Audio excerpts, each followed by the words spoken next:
Hey y'all, Melissa here at Twin Oaks Family Farm, rural Southeast Ohio, USA. It's August 27th, 2024.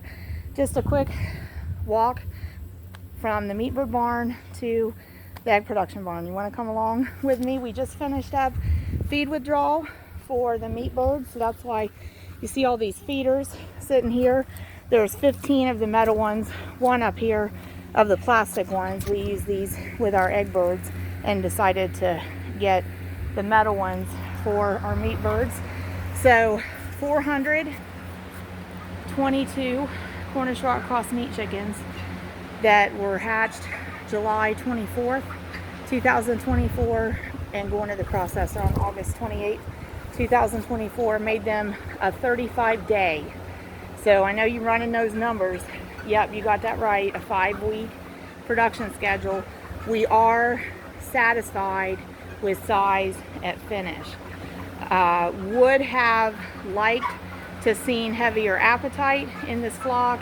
The conditions, like weather conditions, temperature conditions with this flock just were always about 20 degrees off, and it kind of suppressed, and 20 degrees off one way or the other, hot or cold, and it kind of suppressed their appetite, and then it just never turned a corner. Like, it suppressed their appetite when we should have seen their appetite double, almost triple. It didn't. It stayed flat.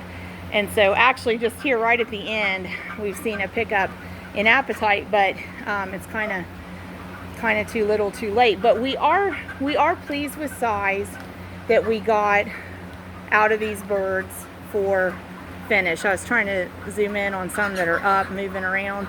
So we're going to be pleased with the outcome of this flock size-wise, because of them not eating as much as other flocks that we've raised. We had concerns about would they finish, would they get size, but they're good shape. They're going to be fine. So right now the concern is helping them through the heat. So yesterday was 95 plus. Oh, there's a little juvenile fritillary butterfly going through the barn. Yesterday was high 90s. Today is high 90s. Tomorrow is supposed to be record heat, but we leave before daybreak. So we'll have these birds delivered to the processor before the sun is up. So that'll be good. That'll be the coolest part of the day possible, and we'll have them offloaded at the processor before it heats up, and the flock will be finished. So anyway, so we pulled feeders. So that's what feed withdrawal is. If you're raising meat birds, take feed away 12 to 18 hours before processing. It's total feed withdrawal, cold turkey. Cold turkey. Don't take water away. They get water all the way up to processing, but you take all the feed away. Cold turkey. Like I said, that's the only thing cold about this day. It is hot. It is hot. So we just finished up there. It's about 3 in the afternoon, and I'm actually fixing to go to a different job for the evening. I was kind of feel like a double life, like, because there's the barn work, and you're out in whatever the conditions are, and sweaty, like I did the shavings, put it down on the floor, it was all sticking to me, I could feel all that dust all over me, and then I'll clean up and go to an office job, and it's just like, it's like two different worlds. But we'll walk up to see the egg production chickens too, and they're going to be showing us size of heat. Wanted to stop here along the way and see the Dalia Bed, and of course you can't get the fragrance from this over the video, but it really, I didn't know if dahlias, sorry for the shadows, y'all, I didn't know if dahlias had fragrance, but I do get some fragrance off of this bed. So there is a lot of greenery in it, and I need to actually be cutting some of these blooms, like enjoying them inside, because the more you cut them, then it encourages them to put energy into the other blooms. Oh, look. Oh, it flew away. It must be bashful. It was a little bee on there. But so we have like the hot pink, kind of a pretty cream color, and we have this pretty Are we seeing it? Kind of orange color and like a burgundy. Where's it at if I can find it? Yeah, I think it's there. So very, very pretty dahlias. I love how those two are just like pom-poms. Okay. Tanner, how you hanging in there, buddy? Okay, so, hey y'all. So we're going to go up and see the egg production chickens. So, where are you at? How hot is it? There's no rain in sight. There's no rain in sight for days. For days. So we're coming up on, it's almost like fall. Like everything's so dry. Leaves are falling. The crops look dry, you know, like they're dying back even. Okay, so this end of the building has our production reds. Did y'all know when we first started raising meat chickens, this is where we did it, right here.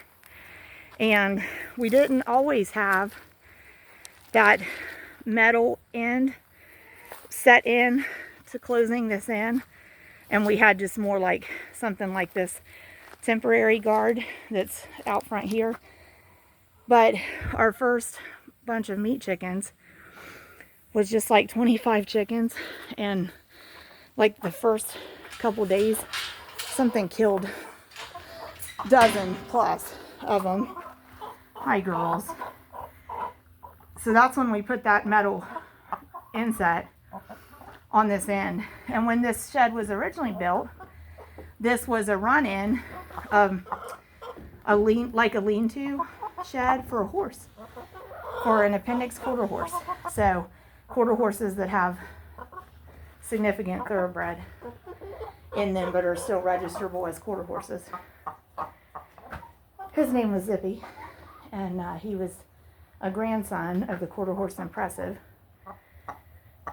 And I rode him at Quarter Horse Congress in the Quarter Horse Congress Queen contest.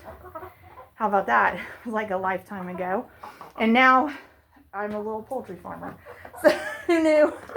Who knew? Horses to hens, huh? But anyway, these are the production reds. So, you know, anytime we come in here, you know, we're evaluating, do they have water? Yeah, they have water. We can fill some fresh water in there. Do they have feed? Yep, they were fed this morning. They're probably going to be slow on eating their feed today because it's so hot. Eggs were already checked. We got, I think, only about 7 eggs out of here this morning. We're kind of looking for egg production to be a little stifled because of the stifling heat.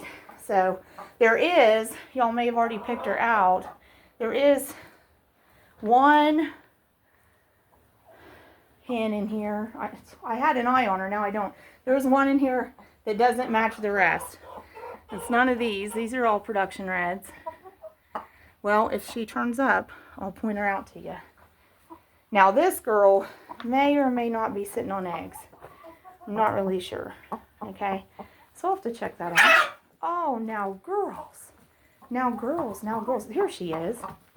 There you go. So this Americana probably needs her wings clipped because she just goes wherever she wants to. So she generally stays in. We have our flock split into 2 groups. She generally stays with one group or the other, but she can handle the height of the fences outside. So she just goes between the groups and she just stays where she wants to stay. Okay, so we are going to go around to check on, let's check on the other group. Okay, do y'all have chickens? Do you have ducks? Do you have quail? Do you have turkeys? And what got you into wanting to have them? I know I told you about the meat birds. We wanted to know if we would like the poultry that came from meat birds. So we decided to raise them one time, and the rest is history, and the last year and a half of it is history that you can access on YouTube, actually. As far as egg chickens, we always had maybe 3 to 12 egg chickens at any given time. Usually would have had only Rhode Island Reds and Orpingtons. Buff Orpingtons we frequently had. I had some lavender Orpingtons one time, and basically have had at least one lavender Orpington ever since because I like them. There's some coming out. It's hard for my camera to handle the chain link and the picture behind it, but these are mostly Isa Browns, these red hens you see coming out. So they think I'm probably bringing snacks. So they'll tend to come out. This one closest to us is a blue copper Marin. I saw some leghorns in there. Okay, so we're gonna head in. Whoop. It's hard for me to get the camera turned around. I need to go in here and see if we have more eggs. Okay, we have a broody hen in here currently. She looks like an Isa Brown, but I do know there is one Rhode Island Red in this group, so she may actually be the Rhode Island Red. Because I don't see the Isa Browns go broody all that often. Okay, so so you saw over in the production red house they had a large flock block. This house did too. They got them at the same time, and they like their flock blocks a lot, so theirs is already gone. In that corner, they're two of our, we're going to say they're kind of the mascots. So the lavender Orpington is Silver Chicken, oldest chicken here, and sitting down there is Puffy Cheeks, so she may be laying her egg there. Okay, here's the other blue copper Marin. This is the one.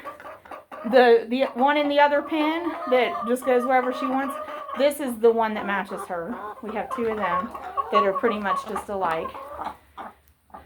She's another Americana. There's your leghorns. They're not roosters. I know those big combs. So frequently people compliment our roosters. We don't have roosters. So they are hens, but you know, leghorns have that big comb, but you know what? That really helps them deal with heat. There's a pretty one that came in as an Americana. So I've been looking for pictures of birds that look like her. Okay, let's look and see about eggs though. There's 2 there, 3 there, and 2 there. So I got a total out of both houses earlier of 23 eggs. And there's actually 3 there. So 26, 27, 28, 29, 30, 31. So total today of 31 eggs. And we have about 60 hens. So, you know, that's hitting us at like 50%, which is really low, but the heat is really high. So that is quite possibly what is responsible for that. That could definitely be the correlation to that. Isn't this such a cute hen? And they are hot. So are y'all seeing the signs that they're giving us that they're hot? The open beak, that's the panting. The wings spread out, and basically all of them are doing that, okay? You might also see more dust bathing. If you have areas where you have some water pooled or puddled, you might see your birds interact with that when they're warm. But you're definitely seeing, you know, the wings spread out and the panting, and that's all because they don't sweat. All right, so I am going to collect these eggs, and I do actually have a snack for our girls for today, so I'm going to go back in the house after I'm done recording and get it. Today they're just getting lettuce, which isn't probably on the top of our list of favorite snacks to give our girls, but, you know, occasionally it's okay, and it's a good one for a hot day because it's semi-hydrating. Their water is also sufficient quantity, but again, I think I'll add in, you know, like 2 or 3 gallons of cold water into that just to stir the water up and get it, you know, kind of agitated and fresh. So anyway, thanks for joining us here at Twin Oaks Farm Poultry. Hey, I was going to also tell you, earlier for lunch today, I had ground chicken taco, ground chicken Mexican, whatever you want to say. It was basically meat-based filling that you could put in taco shells, crunchy or soft taco shells, or just serve over a bed of lettuce. That's how I did it. One of my sons had it on a soft taco shell. So it was just ground chicken with the pre-mixed taco seasoning mix put on it, and we diced up some onion and some fresh tomato and put in there with it. And I had mine over a bed of lettuce. You could add in corn, you could add in black beans. But if you know a chicken producer in your area, and it wouldn't necessarily be from these kind of chickens, it'd be from those meat chickens you saw at the beginning of the video. That's what really great poultry comes from, those. So anyway, if you know somebody raising those kind of chickens in your area, or if you're raising them, that's something you can either have made at a processor, or you could make, if you wanted to, ground chicken. Ours is made from the drumsticks and the thighs. They're deboned and the meat is ground, and the ground chicken I have is left unseasoned. So I just seasoned it as I preferred when I made it with the taco meat. But there's you a lunch or supper idea out of some chicken. So source it from a local poultry producer in your area, and you can have homegrown chicken tacos or something like that. So, all right, y'all, we're going to sign off. Hey, thanks to our members, Steve and Deb, North Whittington Circle Farms, Tina B, Chimma's Chicken Coop, and Fidel.